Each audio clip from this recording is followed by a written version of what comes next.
But when I was signed for City Lights, I was a bit apprehensive. You know, I was wondering if Bhatt Saab would be peeping over my shoulder and telling me what to do. You do it this way, ye theek nahi ja raha hai, this performance you need to work out.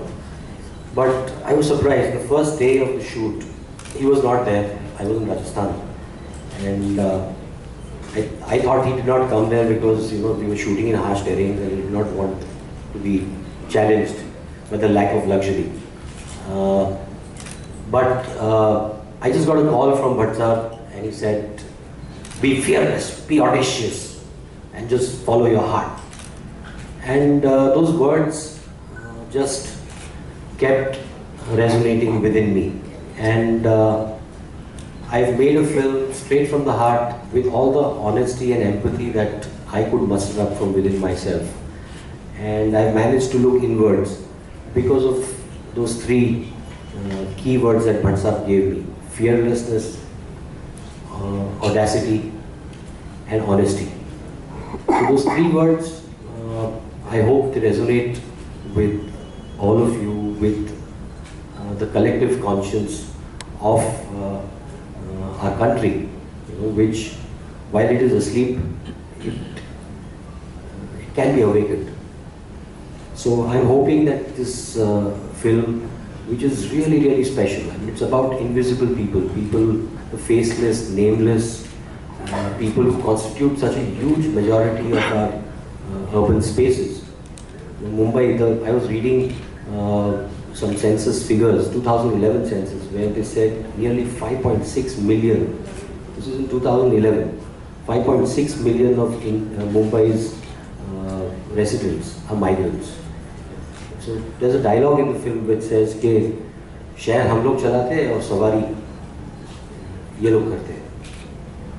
So it's about these people who actually run our city, they run our homes, we depend on them.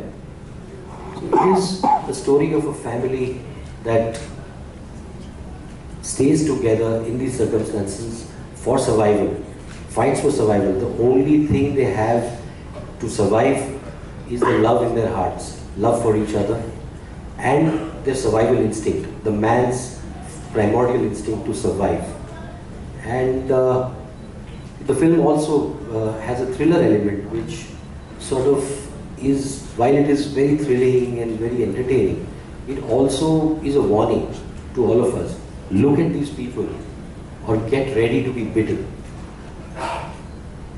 And yes, and I had these wonderful actors with me. Rajkumar Rao, my favorite actor, my muse, as people have started calling him. And I began to believe that he's my muse. And Patralekha, who you saw, Bhatt Saab calls her the Wonder Girl from Shillong. With spelled Patralekha with a double A here. And Manav Kaul, who you did not see in this in these clips that we showed you, but he is again the surprise package of the film. It's a film made by an entire team, a team effort which has been made with a lot of heart.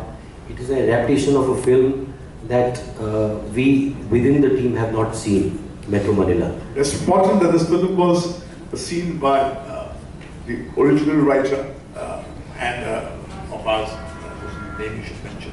Ritesh Shah. Ritesh Shah, who saw the film and adapted it. He kind of responded to Metro Manila, and Hansal and Rajkumar and Patralekha did not see Metro Manila, but let me say that the emotional quotient of this film is miles ahead of Metro Manila. And what is very, people say that I was very brave when I made films like Jism and Murder and Raz, and it was, yes, it did take audacity to move away from that shrine where I was supposed to be put in and imprisoned forever after Zakham, to call this great filmmaker with alternate taste. I out of choice moved away from that and made those kind of films. But it took me a lot more courage to make in this market-driven times where the celebrity culture has taken over, where if you're not on television or not in the newspapers, you don't cease to exist. It took a lot more courage, and it was not possible without Foxstar giving its wholehearted support. And in fact, it was they who initiated this whole journey. In spite of achieving dizzying success consistently, we delivered a hat trick. And when you have almost made it a habit of delivering hit after hit, to dare to deconstruct yourself with a narrative like this, knowing very well the wisdom of the industry is people don't like to be jolted out of this feeling of well-being. Anything which has got a narrative of the have-nots is something which the pleasure-seeking generation doesn't like. But the applause that spontaneously erupted from your body after the lights came on indicates that this film will be received exactly the way you receive, because you are the world and the world is you. And everybody that is in the room constitutes the world. Same response was there when I saw the film alone in the editing room when Hansal was nervously waiting outside, pacing up and down, smoking innumerable cigarettes. I clapped exactly the same way. The same response was from your colleagues from the media who are seniors and also in Delhi. So I think a good film is like fire. If you touch it, it must burn.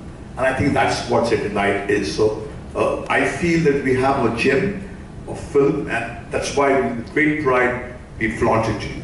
And it's a it's a quintessential Indian film. It's the kind of films that we have stopped making. It is, almost like a return to the films. In fact, it reminds me of 1950, the golden era of Indian cinema, when the great Bimal Roy made Do Bigha Zameen. That image of Parvaz Sani putting the rickshaw in the streets of Kolkata has not faded with the passage of time, in spite of so many movies coming and dazzling. Because ultimately, when the chips are down, when the dust settles, human beings are concerned about human beings. And I think the metric of success is not only the opening weekend. But what's unique about this film is that it's a very brave idea, very moving idea. It's not a festival film. It's an Indian film. It's got song. It's got the Indianness. It has the smell and the fragrance of our own people. The way Patrodekha says Rajasthan is heartbreaking, and she comes from Shillong and she says this, that the girl from the northeast comes to the west part of the country and embraces the culture. And it's an amazing feat that we have achieved, and deconstructing ourselves when the going is really good and when you become a force to reckon with. And just when you have pigeonholed me as a filmmaker who has lost his soul and makes only movies which caters to the flesh, comes a film which has a soul and the heart. So see it, cry with it, and realize that it takes more courage and requires brave people like Hansal and the Foxstar team to dare to do this and nudge us back into the kind of cinema that we were once known for. And with that, I want to call perhaps